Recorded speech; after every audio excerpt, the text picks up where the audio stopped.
Hello everyone. We are discussing about the life process. The topic we are discussing about is transportation. In the previous video, we have discussed about the how the transportation takes place in our heart. किस तरीके से हमारा जो heart है वो एक pumping organ की तरह वर्क करता है, कहाँ से किस तरीके से जो ब्लड है वो ट्रेवल करता है हमारे हार्ट के चैम्बर्स में। तो जो हमने ये डिस्कस किया था कि जो ह्यूमन का हार्ट होता है वो 4 चैम्बर्ड हार्ट होता है, 2 यूरिकल्स और 2 वेंट्रिकल्स होती हैं उसमें। तो जो ब्लड है वो एट्रियम से देन वेंट्रिकल्स में ट्रेवल करता है एंड देन पूरी बॉडी में ट्रेवल करता है। We have discuss this in detail. Now today we are discussing how circulation of blood takes place. सिर्फ डबल सर्कुलेशन ही होता है क्या? तो मैंने आपको ये बताया था कि जो ह्यूमन बींग्स होते हैं उसमें 2 एट्रियम और 2 वेंट्रिकल होते हैं, मतलब left atrium and right atrium, left ventricle and right ventricle. तो जो सर्कुलेशन होता है ब्लड का वो डबल सर्कुलेशन होता है। अब ये इन ह्यूमन बींग्स में ऐसा क्यों ज़रूरी होता है कि डबल सर्कुलेशन होता है? जो सेपरेशन होता है इसमें राइट और लेफ्ट साइड का हार्ट में, ये ऐसा क्यों है ह्यूमन बींग्स में कि सेपरेटेड है? लेफ्ट साइड और राइट साइड सेपरेट क्यों है, अलग अलग क्यों है, सेपरेशन क्यों है? वो इसलिए है that is useful to keep oxygenated and deoxygenated blood from mixing. अब देखिए जो ह्यूमन हार्ट है, मैंने आपको ये बताया था कि जो लेफ्ट साइड वाला पोर्शन होता है हार्ट का वहाँ पे ऑक्सीजनेटेड ब्लड होता है और जो राइट साइड वाला पोर्शन होता है वहाँ पर डीऑक्सीजनेटेड ब्लड होता है। तो दोनों का मिक्सअप ना हो सके इसलिए जो सेपरेशन होता है राइट साइड और लेफ्ट साइड का वो ज़रूरी होता है in case of mammals and in case of birds. अब in case of mammals and अगर बर्ड्स की हम बात करें, मैमल्स में तो हम लोग आते हैं, मैमल्स में और बर्ड्स की हम बात करें, यहाँ पे जो सर्कुलेशन होता है ब्लड का वो कैसा होता है? डबल सर्कुलेशन होता है। जो ब्लड है वो 2 बार ट्रेवल करता है हमारी बॉडी में, मतलब एक बार तो लेफ्ट साइड में आएगा, देन पूरी बॉडी में, देन फिर राइट साइड में आएगा। तो इस तरीके से यहाँ पर जो डबल सर्कुलेशन होता है। तो मैमल्स और बर्ड्स में क्या होता है, ये जो मैमल्स और बर्ड्स होती हैं these constantly use energy to maintain their body temperature. ये क्या करती हैं?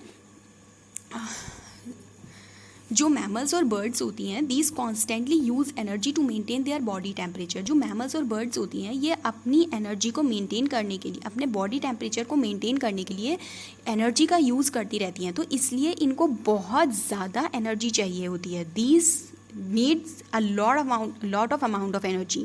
तो इसलिए इन लोगों के पास जो मैमल्स और बर्ड्स होते हैं इनमें जो चैम्बर होता है वो कैसा होता है? 4 चैम्बर्ड हार्ट होता है। जो सर्कुलेशन होता है ब्लड का वो कैसा होता है? डबल सर्कुलेशन होता है।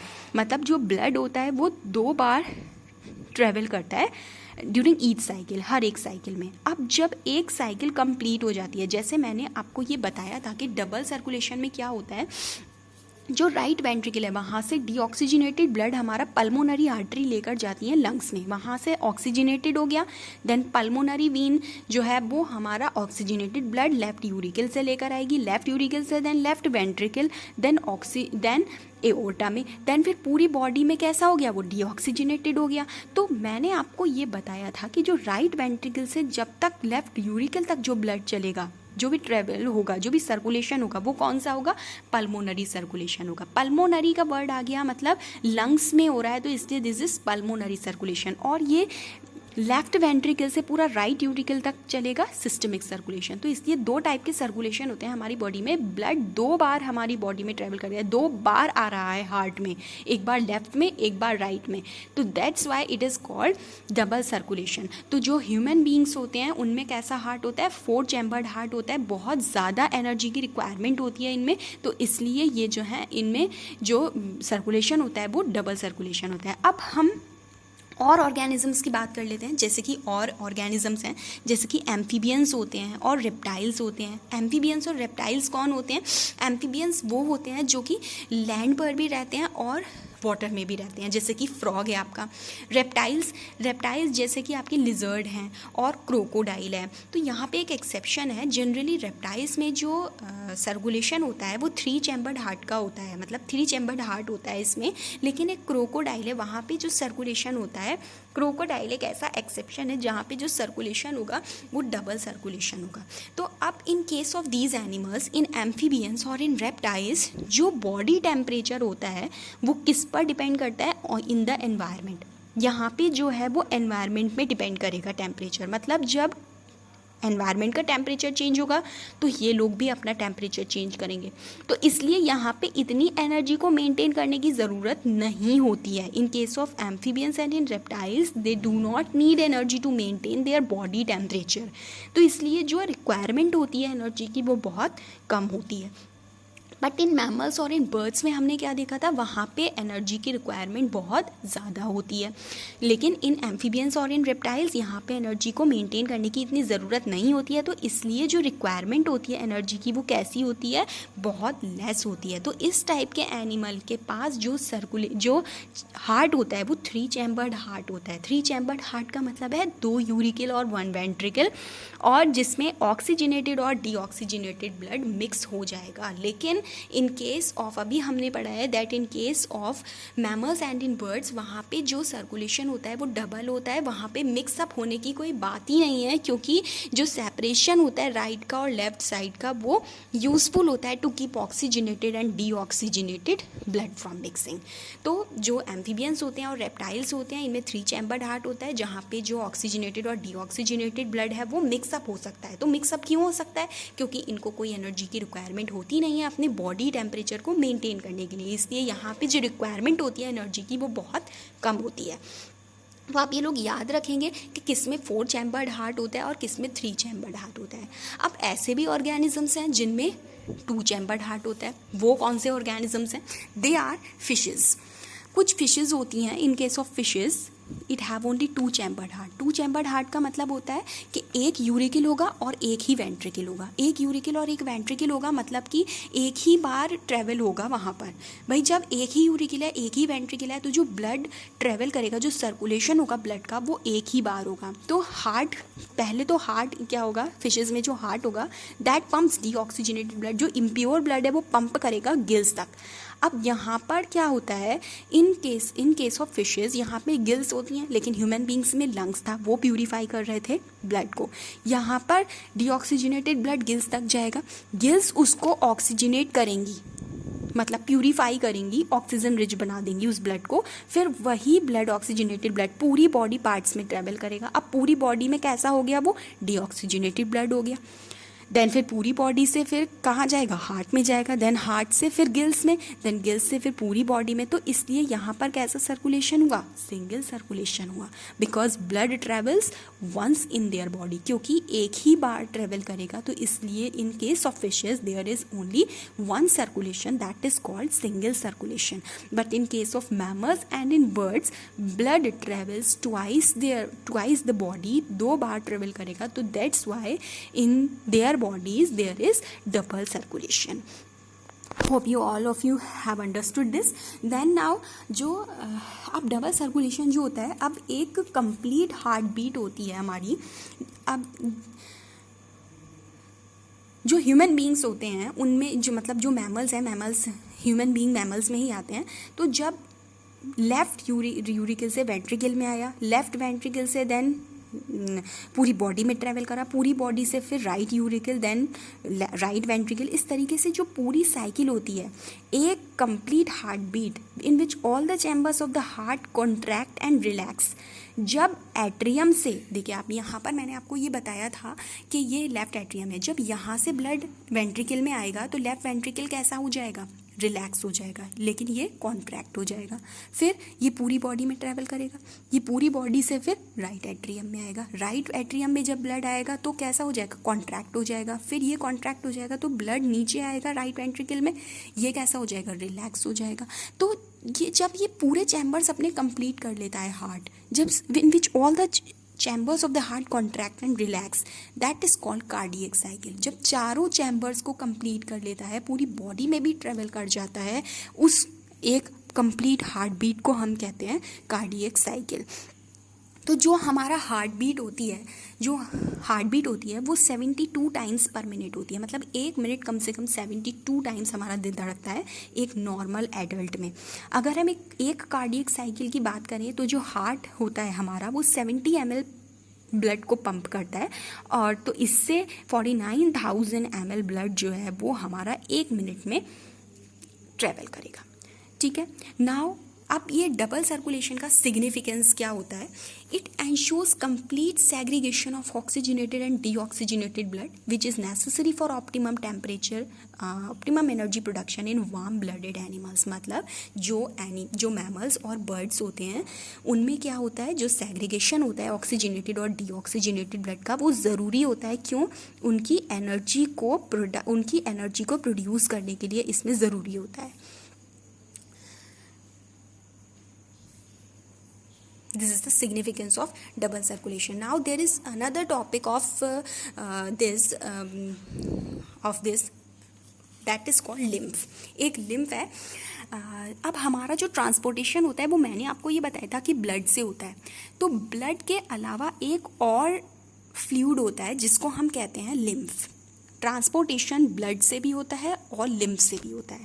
तो लिम्फ जो होता है वो क्या है, वो एक अनदर फ्लूइड है जो कि ट्रांसपोर्टेशन में हेल्प करता है। मतलब ट्रांसपोर्ट का मतलब मैंने बताया था आपको ये कि बायो में क्या होता है, एक जगह से दूसरी जगह एब्जॉर्ब फूड को लेकर जाना और पूरी बॉडी में उसको ट्रेवल करवाना। तो ये एक अनदर फ्लूइड होता है जो कि ट्रांसपोर्टेशन में हेल्प करता है।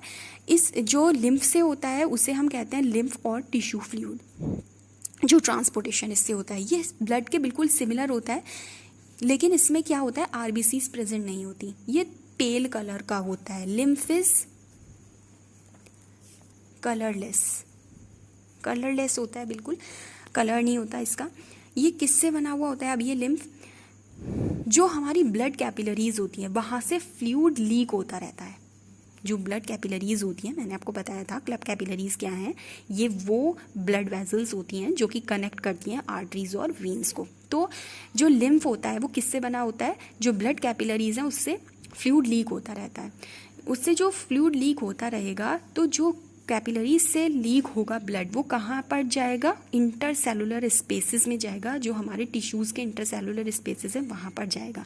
फिर ये फ्लूइड जो है वो कलेक्ट होता है थ्रू द लिम्फ वेजल्स। जो जिन वेजल्स में लिम्फ ट्रैवल करता है उन्हें कहते हैं लिम्फ वेसल, और जिसमें ब्लड ट्रैवल करता है उसे कहते हैं blood vessels. And finally return to the blood capillaries. मतलब ब्लड कैपिलरीज से जो ब्लड लीक होता है, वो लिम्फ लीक होता है, वो कहाँ कलेक्ट होता है, वो कलेक्ट होता है लिम्फ वेजल्स में, और दोबारा से वो फिर ब्लड कैपिलरीज में फाइनली रिटर्न हो जाता है।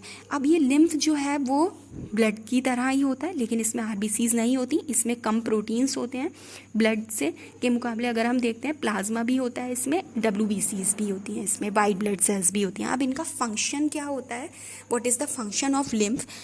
It plays important role in immune system. Immune system क्या होता है हमारा, एक ऐसा सिस्टम जिसमें ये डिजीज़ को फाइट करता है। तो it helps in immune system. जब WBCs हैं तो इसका मतलब ये इंपॉर्टेंट रोल प्ले करेगा इम्यून सिस्टम में। It flows from tissues to the heart, tissues से हार्ट तक जाता है। असिस्टिंग इन ट्रांसपोर्टेशन में हेल्प करता है, जो भी वेस्ट प्रोडक्ट्स हैं उसको निकालेगा, सही को अंदर लेकर जाएगा। एंड डिस्ट्रॉइंग जर्म्स, और जर्म्स को डिस्ट्रॉय करता है। These are the function of the lymph. तो ट्रांसपोर्टेशन का काम कौन करता है, ब्लड, और एक और अनदर फ्लूइड भी है that is called the lymph. अब ना एक और टॉपिक है that is called blood pressure. ये ब्लड प्रेशर क्या होता है? अब देखिए, मैंने आपको ये बताया था कि जो हमारी बॉडी में वेजल्स होती हैं वो क्या काम करती हैं, ब्लड को लेकर जाती हैं। तो जो force that blood exert against the wall of vessel, जो हमारी वेजल्स होती हैं उनकी वॉल में जो फोर्स लगता है, जो ब्लड जब उनमें दौड़ेगा, जब जाएगा, जो फोर्स लगेगा उनमें, उस प्रेशर को हम कहते हैं ब्लड प्रेशर। तो ये जो ब्लड प्रेशर होता है, प्रेशर जो है वो आर्टरीज में ज़्यादा होता है in case of veins. Arteries मैंने बताई थी क्या होती हैं आर्टरीज, ये वो ब्लड वेजल्स होती हैं जो कि ऑक्सीजनेटेड ब्लड लेके जाती हैं, और जो वीन्स होती हैं वो कैसा ब्लड लेके जाती हैं, डीऑक्सीजनेटेड। तो जो प्रेशर होता है वो आर्टरीज में ज़्यादा होता है और वीन्स में कम होता है। तो जो प्रेशर ब्लड का आर्टरी के अंदर होता है during ventricular systole, that is called systolic pressure. अब दो तरीके का प्रेशर होता है हमारा, एक होता है सिस्टोलिक प्रेशर और एक होता है डायस्टोलिक प्रेशर। सिस्टोलिक और डायस्टोलिक का मतलब क्या है? देखिए, मैंने अभी बताया कि 4 चैम्बर्स होते हैं हार्ट में। तो जब अब एट्रियम से जब ब्लड वेंट्रिकल की तरफ जाएगा तो क्या होगा? जो एट्रियम है वो तो क्या हो गया? रिलैक्स हो गया, क्योंकि वहाँ से ब्लड निकल गया। अब जो वेंट्रिकल है वो कैसा हो गया? वो कॉन्ट्रैक्ट हो गया, मतलब वहाँ पे ब्लड फिल हो गया। तो अब जब पूरी बॉडी से हमारा किसी चैम्बर में एट्रियम से मान लीजिए ब्लड आता है, एट्रियम में आता है, तो एट्रियम क्या हो गई? कॉन्ट्रैक्ट हो गई। ठीक है, एट्रियम से जब वेंट्रिकल में ब्लड आएगा तो एट्रियम कैसी हो जाएगी? वो रिलैक्स हो जाएगी। तो the pressure of blood inside the artery during ventricular systole, ventricular systole का मतलब है कि जब वेंट्रिकल से ब्लड वेंट्रिकल के अंदर ब्लड आएगा आर्टरी के थ्रू, मतलब आर्टरी के थ्रू जब वेंट्रिकल में ब्लड आएगा तो वेंट्रिकल कैसी हो जाएगी? कॉन्ट्रैक्ट हो जाएगी। वहाँ पे ब्लड भर चुका है, वो चैम्बर कैसा हो गया? फिल हो गया। That is called contraction. जब कोई भी चीज़ भर जाएगा, कॉन्ट्रैक्ट हो जाएगा, दैट इज कॉल्ड सिस्टोल। तो इसको हम कहेंगे सिस्टोलिक प्रेशर। अब जब and the pressure in artery, अब आर्टरी के थ्रू ही जब वेंट्रिकल से ब्लड निकल जाएगा, मतलब पूरी बॉडी में चला जाएगा, तो जो वेंट्रिकल है वो कैसा हो जाएगा? ब्लैंक हो जाएगा, मतलब वहाँ पे ब्लड नहीं रहेगा। तो अब वेंट्रिकल कैसा हुआ? रिलैक्स हुआ। तो आप ये बात याद रखेंगे कि कोई भी चीज़, कोई भी चैम्बर जब कॉन्ट्रैक्ट हो रही है तो मतलब सिस्टोल है, जब कोई भी चीज़ रिलैक्स हो रही है तो इसका मतलब वो डायस्टोल है। तो जब आर्टरी में प्रेशर लगेगा ब्लड का during ventricular systole, that is called contraction, that is called systolic pressure. And the pressure in artery during ventricular diastole, relaxation होगा, वो होगा डायस्टोलिक प्रेशर। जो नॉर्मल सिस्टोलिक प्रेशर होता है जब कॉन्ट्रैक्ट होता है तो वो होता है हमारा 120 mmHg। 120 mmHg का मतलब होता है, Hg है होता है आपका मरकरी, और ये इसकी मेजरमेंट होती है। और डायस्टोलिक प्रेशर होता है हमारा 80 mmHg। ये एक एडल्ट ह्यूमन बीइंग का नॉर्मल सिस्टोलिक प्रेशर है। तो जो ब्लड प्रेशर होता है वो मेज़र करा जाता है एक इंस्ट्रूमेंट से, दैट इज़ कॉल्ड स्फाइगमोमैनोमीटर। आपने डॉक्टर्स के यहाँ पर भी देखा होगा, जब वो ब्लड प्रेशर को मेज़र करते हैं तो वो एक इंस्ट्रूमेंट का यूज़ करते हैं, दैट इंस्ट्रूमेंट इज़ कॉल्ड स्फाइगमोमैनोमीटर। ये क्वेश्चन बहुत आता है कि जो ब्लड प्रेशर होता है वो किससे मेज़र होता है, किस इंस्ट्रूमेंट से मेज़र होता है, that is called sphygmomanometer. High blood pressure अगर हो जाता है, मान लीजिए, मतलब ये जैसे ये एडल्ट ह्यूमन बीइंग की नॉर्मल होती है, इतनी रहनी चाहिए। अगर इससे ज़्यादा प्रेशर हो जाता है तो इसका मतलब हाइपरटेंशन हो जाती है। हाइपरटेंशन और and is cause by constriction of arterioles. Constriction of arterioles का मतलब होता है जो आर्टरीज होती हैं वो बहुत ज़्यादा कंस्ट्रिक्ट हो जाती हैं, सिकुड़ जाती हैं, जिसकी वजह से जो ब्लड फ्लो का रेजिस्टेंस है वो बहुत बढ़ जाता है। बहुत जल्दी प्रेशर होने लगता है, बहुत जल्दी एक्सर्ट करने लगता है, ब्लड जो है फोर्स लगाने लगता है against the walls of vessel. It can lead to, फिर इससे क्या होगा? It can lead to rupture of an artery and internal bleeding. जब बहुत जल्दी फोर्स होने लगेगा against the wall of vessel तो इससे रप्चर हो जाएगी आर्टरी की, मतलब आर्टरी जो है वो रप्चर हो जाएगी, फट जाएगी, एंड इंटरनल ब्लीडिंग, अंदर ही इंटरनल ब्लीडिंग होती रहेगी। So this is all about the blood pressure, and this is in both the videos we have covered the transportation. So hope you have understood. Thank you all of you.